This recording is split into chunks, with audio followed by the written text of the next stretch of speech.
That can't have happened. Uncle was here.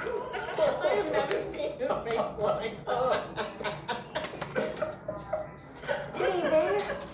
Or should I say, good morning, nearly. My deepest apologies. Did we keep you up? I have not wanted to break up the festivities, but it is 4 in the morning. We are planned to have breakfast at 9:30. Is there a reason we're breaking our fast at 9:30? Perhaps we could push it a little later. I fear that would be most unkind to our cook, who will already be up at 6. Considering we have probably kept the entire house awake. Apologies, truly. We did not notice the time.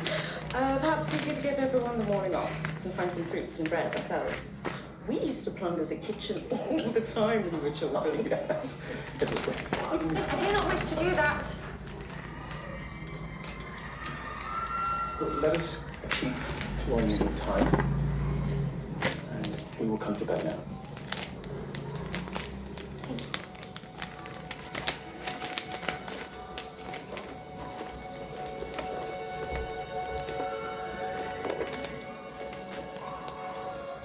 I'm also aware that this position was created for me, and I should not like to tax the generosity any longer. Sophie, there is no tax, truly. I have been made aware of a suitable position elsewhere. And I wondered if you might be so kind as to write me a letter of introduction. Has something occurred to make you wish to leave? No, Mom. No. My desire to leave has nothing to do with anyone in this house. I simply have an opportunity to work again in the house I grew up in, and I should like to return to that familiar place. And what house is that again? You mentioned you grew up in Aylesbury, yes? Yes, Mom. I have not been to Aylesbury. It's famous for its owls, no? Yes, though I do not much like owls. They are quite frightening. Thank you. She's made most grateful.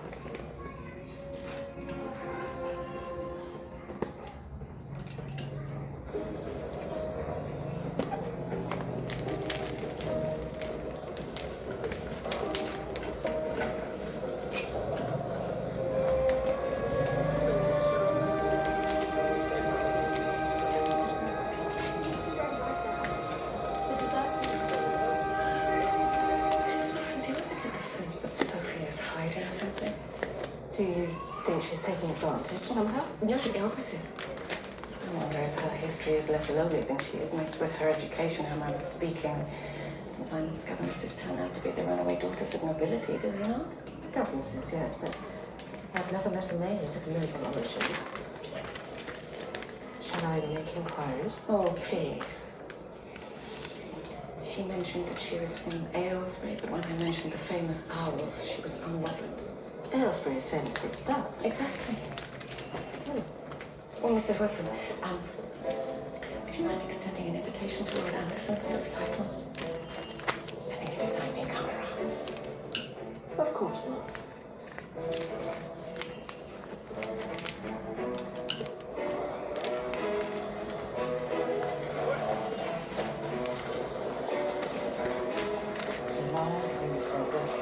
As butler not once, as the family moved in before the decoration was complete. It is unusual, or most unusual. But you see, Lady Penwood, when her husband died, his cousin inherited the title.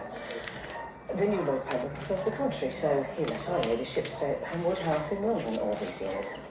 Until the new Lord Penwood took a wife. And so he wrote to tell our ladyship and her girls to vacate to a rented house immediately. I do like it here. I much prefer a old home. Yes, well, at least we're next door to the Bridgertons, who do still have one very unmarried son. 2 unmarried sons. A, B, C, D, E. Gregory, I believe is his name. Who perhaps will be eligible by the time you are ready to marry. Has there been any progress between you and Mr. Bridgerton? Mrs. Varley? Yes, my lady. Can you get searched through all the crates for my missing shoe clips? Ma'am, we have. We could not locate an additional pair. I had 37 pairs of shoe clips before the move. I now only have 36. The count of the last time my shoes were all cleaned. Perhaps we double counted a pair then. The triplets do all look so. These were diamond French clips. We do not have another pair like them. If you wish, I drove a hard bargain for some clips from my previous ladyship. I have an idea about where they went. I believe they were stolen by one of the household servants. Sophie Beck.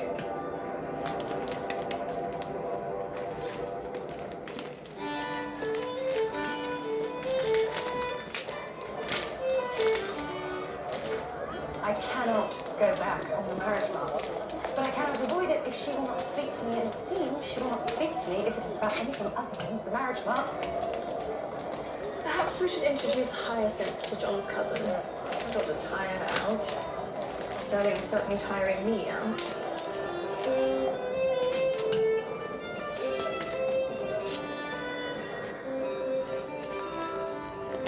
Is that Benedict?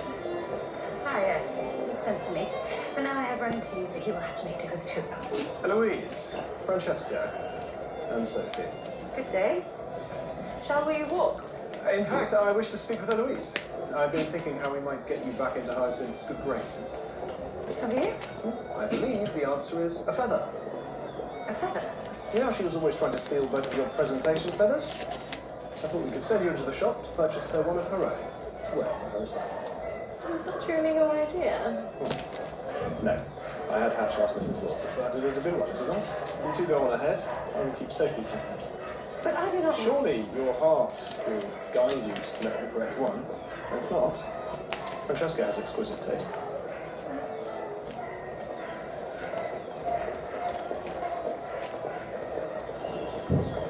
Sophie. You knew I would not speak to you at the house.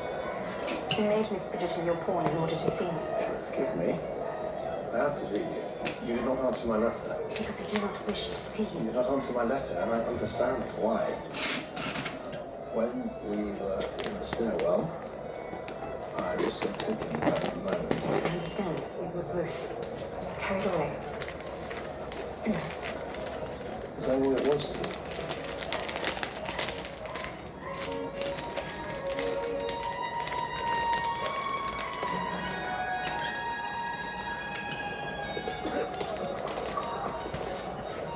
Why have you brought me here? What do you want?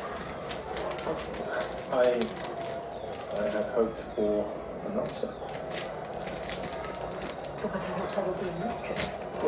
You truly do not know me at all. But if you did, you would know that being a mistress is the last thing I would ever want. The answer is no. Miss Bridgerton, I simply picked the first one I saw. I think it is an excellent choice. Thanks. It is not proper for you to enter this way, miss. My ladyship cannot move. If she refuses to come down, I will scream. She has written about me and disrupted my life. I now have a right to disrupt hers. Ray, Mrs. Bridgerton, I tried to send her away, but she was making a scene, so I had to bring her in. very well. Just to make sure no one's here. You are Lady Whistledown. I am. What you have written about me, I did not name names. it does not matter. Everyone knows I'm the mistress to whom you referred. The moth drawn to the flame. I only wrote what I wrote because word had already spread. I hope to warn you, Mr. Hiscox. And what about me? Did you not think of me? Everyone may have been speculating, but Whistledown made it real. Real for the Ton. Real for his family. And now my plan to save small sums so that I could be independent the day he inevitably dropped me for someone prettier and younger. It is all gone. It is a terrible position that he has left you in. But I am not sure there is anything I can do. Help me. Please. Write again. Say it is untrue. Say the Ton has confused me for someone else. Please. Virginia, it would not change anything. My readers would not believe me. You are seen together far too much. We were careless. But it is because we love one another. Love. But it is your will that has ruined me.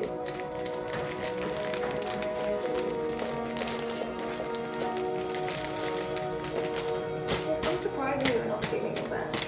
Miss Sterling has kept you you up nearly every night. We will hardly sleep tonight in preparation for her soiree tomorrow. It is not the lack of sleep. It's Parliament.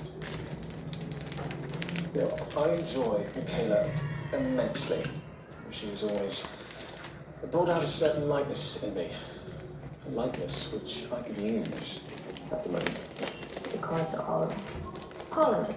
Because of Parliament. There's the District Meetings Act, the Clergy Residence Act, and all. And you are certain it is not because you are disappointed that we remain childless? I assure you, it is Parliament. It is only that we were getting along. For me to step back.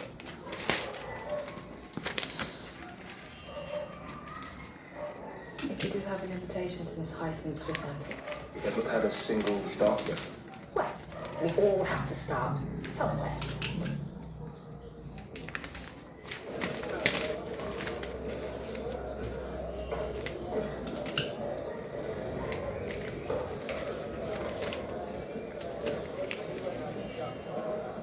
Prescott, are you well? Oh, Bridgerton. 2 more. Would you like one as well? No, I shall help you with yours. What has happened? You do not look well. You are not a reading man. If you were, you would know of my plight and my stupidity. You speak of Miss Virginia? I was forced to end things. To protect her, in truth, but she does not understand. What will you do? What can I do? As I see it, I have 2 options. There is giving up, and there is giving in, returning to the denouement, to a midday drunk, to chasing sorrows in the bottom of the bottle. Would you like to join me in one?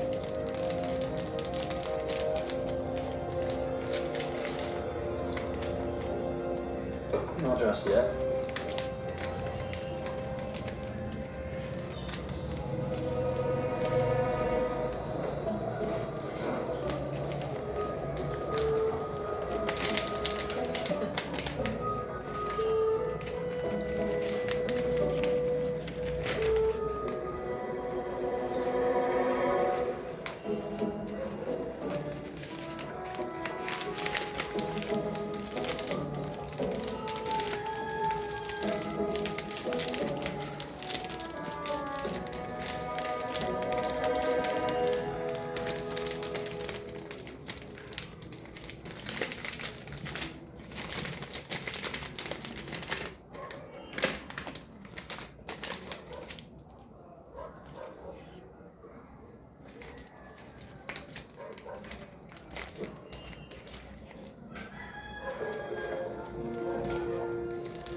I was cleaning.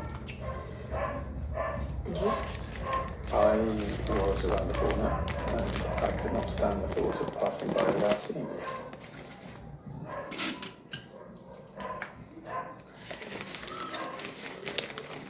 Who is this woman to you? She is someone I met at a ball some months ago. Do you have feelings for her? But I did, until I met you. Is she someone you would have married? It does not matter. It is you that I want the house.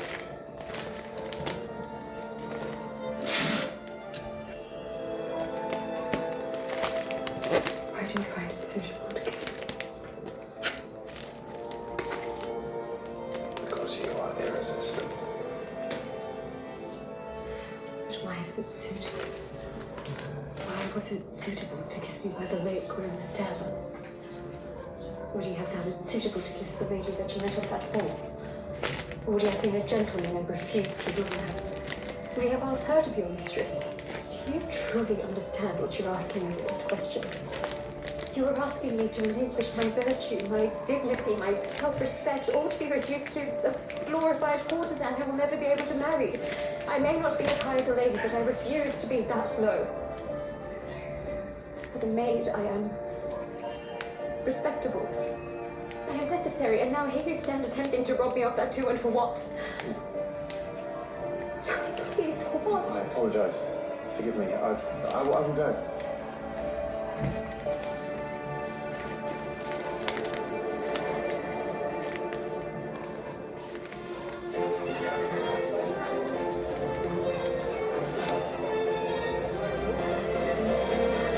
do not believe I heard the name. Sophie Beck. I know I said Brock once. Ah, suppose I might come across you lots. Oh, Mrs. Farley, what a pleasure to see you. You have been missed. Yes, well, my new employer used to live on the other side of town.